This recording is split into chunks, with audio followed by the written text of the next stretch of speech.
Alright, it's time for us to look at the much-hyped hero mode, which will be the main attraction for these videos.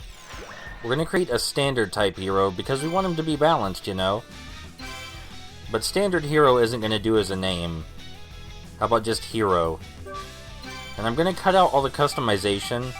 You'll see what he looks like when we're done.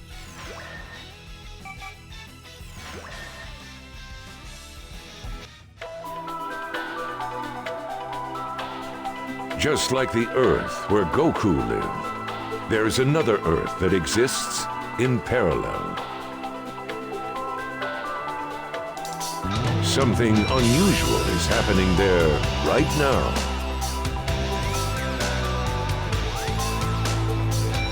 Multiple disasters, natural catastrophes, and an evil faction taking advantage of the confusion. The people are helpless against their terrible power and live every day in fear and despair.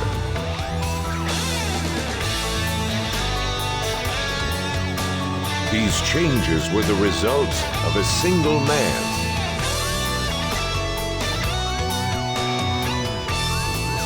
His goal? Global chaos.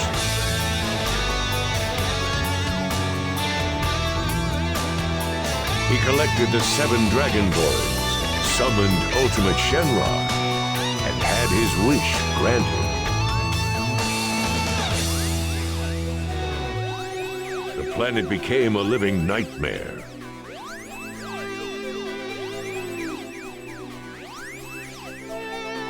But amidst the darkness, there was a ray of hope. A brave young man stood up.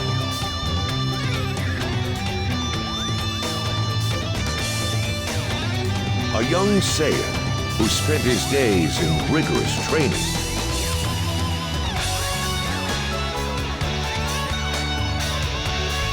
His hope? To return peace to the world and rid the planet of evil.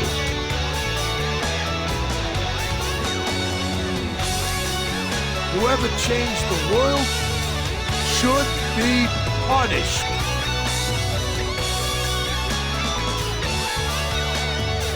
Who knows? Maybe I'll change it too.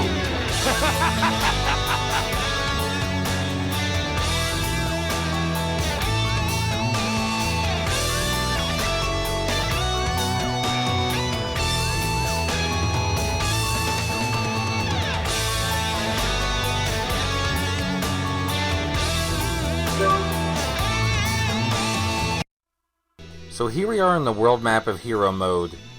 Now, hero mode was advertised as a create your own character kind of mode, which is what you do. And they are fully customizable, but then so is every character in this game.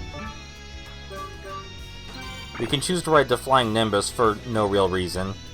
I guess it's a nice option. We only have a few customization options as far as appearance goes, but we unlock more by exploring the world map. Dragon Ball Xenoverse basically did what this game was trying to do, but a lot better. I still think it's worth sharing this one. We can use the R1 button to use our scanner, which shows us what's right in front of us, basically. It's almost useless. Our current special attacks and skills are kinda underwhelming, both to watch and in terms of power, so let's do some training.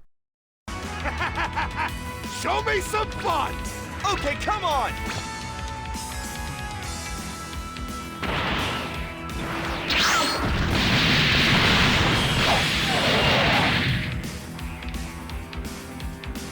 We unlock different trainers across the course of hero mode, and each trainer gives us different skills to equip and different special attacks.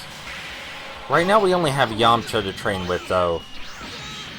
Yamcha actually appeared way the hell back in the original Dragon Ball manga, and its anime series. He was introduced as a desert bandit who feared nothing and would take anything from anyone who crossed his path.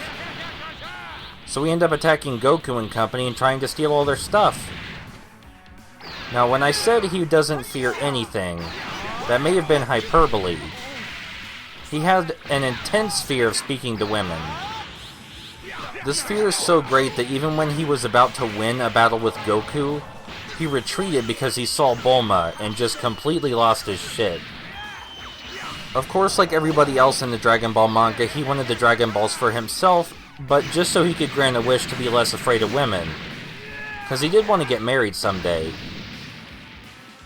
He did overcome his fear of women naturally when he had to fight a monster rabbit that turns people into carrots.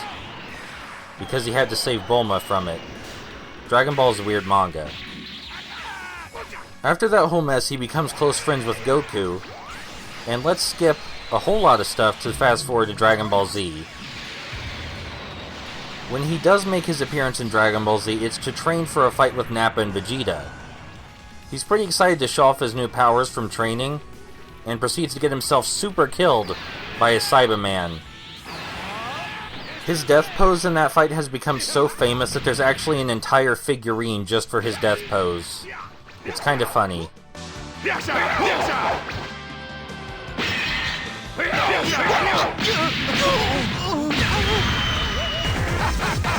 Victory is all that matters!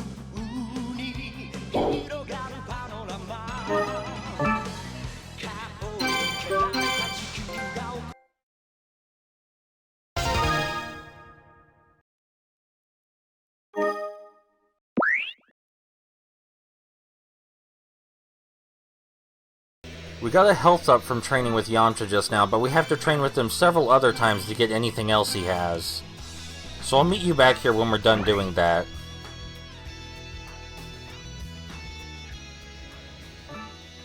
Alright, we're back, and as a reward for training with Yamcha, we got some cool new stuff. The first is a new aura, which is just cosmetic. It just changes the way we glow. So now we're gonna glow more earthy. But we also got new super attacks, which is way more interesting. Our default super attacks are incredibly weak.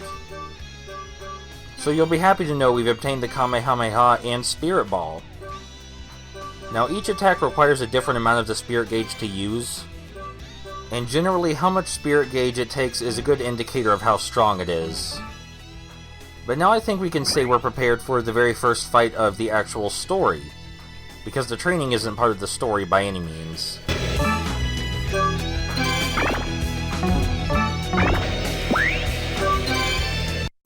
To change the world, his journey of training must continue. Ginyu!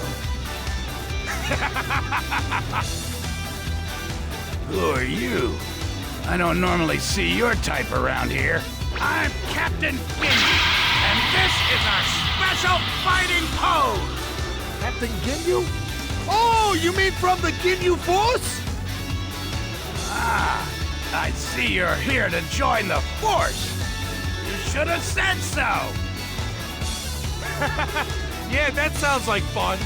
If I do join, though, I'm the leader. I'll be the boss of you. Huh? You think you'd be a better captain than me?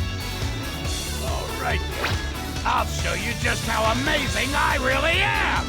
Here I come! Ah yes, Captain Ginyu. Captain Ginyu is somewhat special among Dragon Ball Z villains in that he's kinda pure-hearted. As pure-hearted as someone serving Frieza could be, anyway. He seems to genuinely care about his teammates, he cares about fighting fair battles. He's also one of the few soldiers that seems to serve Frieza just to serve Frieza. He pretty much blindly follows any order Frieza gives, and seems to really enjoy serving him. He also seems to really enjoy combat in the same way as Goku. He was really excited at the prospect of being able to use his full power against Goku in combat. Of course, he was eventually defeated when Goku used the Kaioken. Even Frieza was surprised by this, because Frieza thought that no one grew stronger than Ginyu in the universe. Except for himself, of course. Ginyu attempted to body swap with Goku so that way he could unlock even more power and again become the strongest. This did not work because Goku's power didn't really come from his body. So Ginyu ultimately lost that fight as well. Ginyu's only real signature move aside from his body swap is his Milky Cannon. Yes, I did say that right. It wasn't called that in the manga or anime, it was only finally named in the Budokai games. The very first ones, actually. There's nothing particularly special about Milky Cannon, it's just a really strong laser, like almost every other laser in existence in Dragon Ball. It's such a generic attack that it's used interchangeably with Full Power Energy Wave, which is the generic name for a laser used by a generic character. Ginyu gets a lot of extra attacks for the video games because otherwise he would be pretty useless as a character, but my favorite of these will always be Triple Milky Cannon. Because no matter how hard he may try, he cannot escape from being associated with an incredibly generic attack. At least he always has the body swap going for him. So that was the Kamehameha, and it looks really pretty.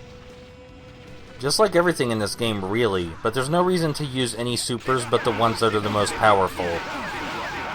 Thankfully, the Kamehameha is the most powerful super we have right now.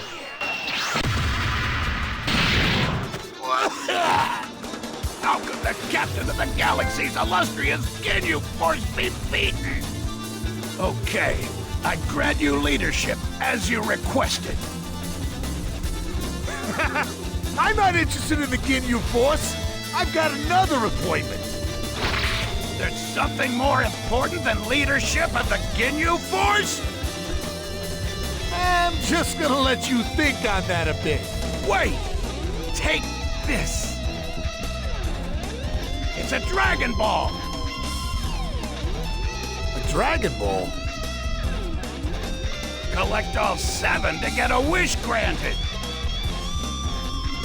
That sounds good! Booyah!